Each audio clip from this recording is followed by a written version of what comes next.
अस्सलाम वालेकुम my dear students. तो अभी तक हमने देखा कि ह्यूमोरल और सेल मीडिएटेड इम्यूनिटी क्या होता है। आज थोड़ा डिटेल में देखेंगे हम ये कैसे काम करते हैं। ह्यूमोरल सिस्टम और सेल मीडिएटेड इम्यूनिटी जो है वो कैसे काम करती है। ह्यूमोरल का बोला था मैंने कि ह्यूमोरल्स में बी सेल्स आती है, बी सेल्स काम करती है, एंटीबॉडीज़ काम करती है, कम्प्लीमेंट सिस्टम काम करता है जिसमें मैंने वो प्रोटीन्स के बारे में, कम्प्लीमेंट प्रोटीन्स के बारे में बताया था जो लिवर से बनते हैं, और मैक्रोफाजेस काम करते हैं।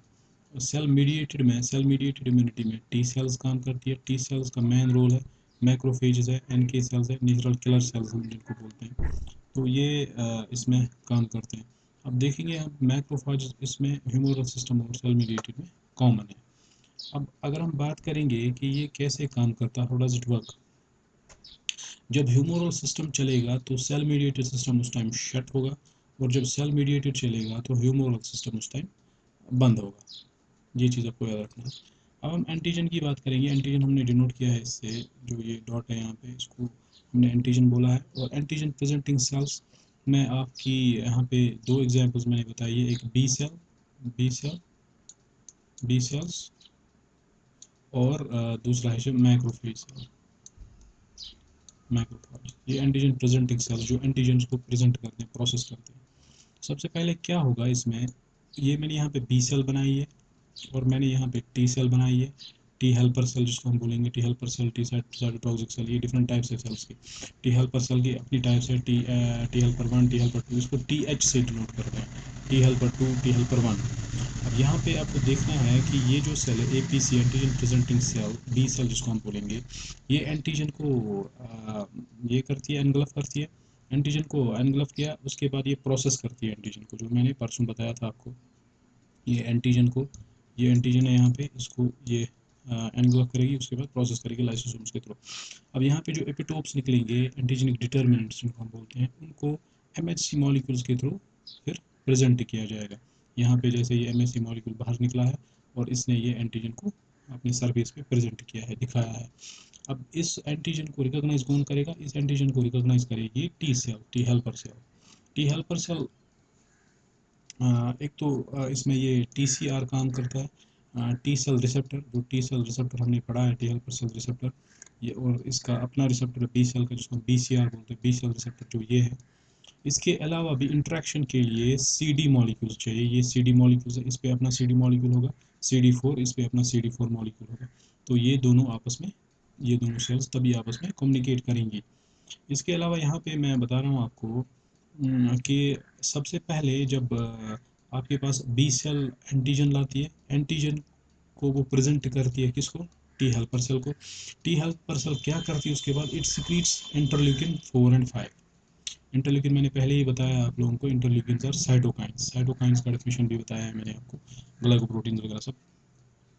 तो इंटरल्यूकिन 4 एंड 5 जो है ये स्क्रीट होता है। ये इंटरल्यूकिन 4 एंड 5 का जो रिसेप्टर है वो बी सेल पे प्रेजेंट होता है। तो बी सेल इस इंटरल्यूकिन 4 एंड 5 को लेती है, और उसके बाद क्या होता है, उसके बाद ये बी सेल प्रोलिफरेट होती है, डिवाइड होती है प्लाज्मा सेल्स में।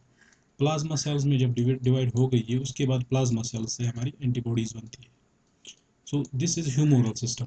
ह्यूमोरल मैंने पहले ही बताया, ह्यूमर का मतलब होता है यहाँ पे लिक्विड फॉर्म में जो इम्यूनिटी होगी, डिफेंस होगा। तो यहाँ पे एंटीबॉडीज़ जो होंगी वो लिक्विड फॉर्म में होंगी। तो यहाँ पे जो ये सिस्टम है, दिस इज ह्यूमोरल सिस्टम, जो मैंने पहले ही बताया है आप लोगों को। उसके बाद जो टी हेल्पर सेल वन है, इस पर भी CD8 मॉलिक्यूल, CD4 मॉलिक्यूल होगा। और जो मैक्रोफाज है, मैक्रोफाज यहाँ पे एंटीजन प्रेजेंटिंग सेल है, दिस वन।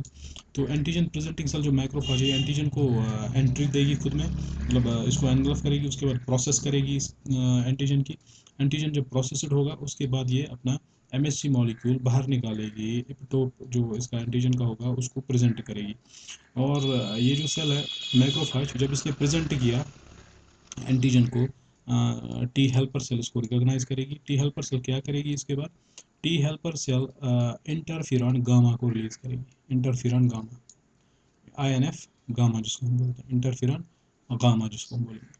तो ये इंटरफेरॉन गामा के लिए रिसेप्टर मैक्रोफाज पे प्रेजेंट होता है। ये मैक्रोफाज को बोलता है कि बहुत सारी सेल्स ले आओ, बहुत सारे मैक्रोफेज सेल्स ले आओ।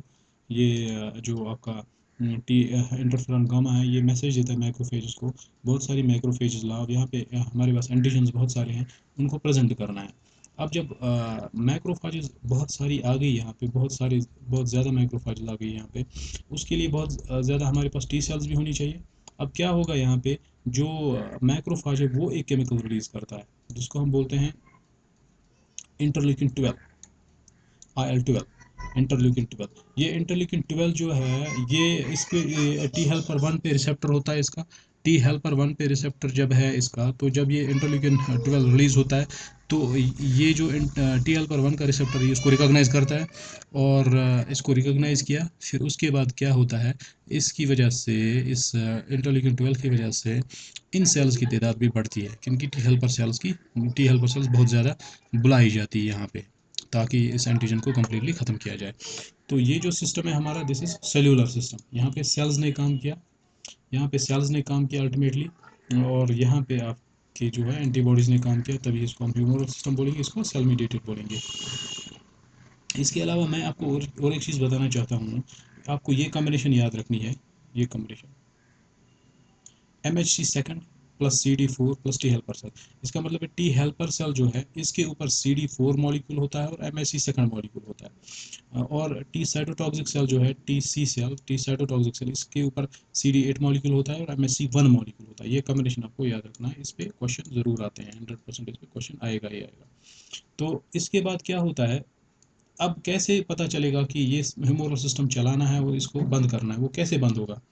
ह्यूमरल सिस्टम चलाना है और सेल मीडिएटेड सिस्टम बंद करना है। जो टी हेल्पर वन सेल है, अगर ह्यूमरल सिस्टम चलना होगा, तो ये टी हेल्पर टू सेल जो है, sorry, T helper two cell जो है, ये एक इंटरल्यूकिन स्क्रीन करती है जिसको हम इंटरल्यूकिन 10 बोलते हैं।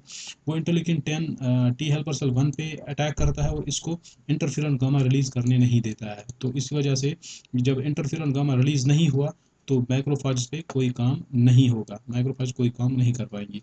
वैसे ही अगर हमें सेल मीडिएटेड चलाना होगा, ये वाला चलाना होगा सेल मीडिएटेड, तो यही T helper one cell interferon gamma release करती है, और वो उसका रिसेप्टर बी सेल पे प्रेजेंट होता है।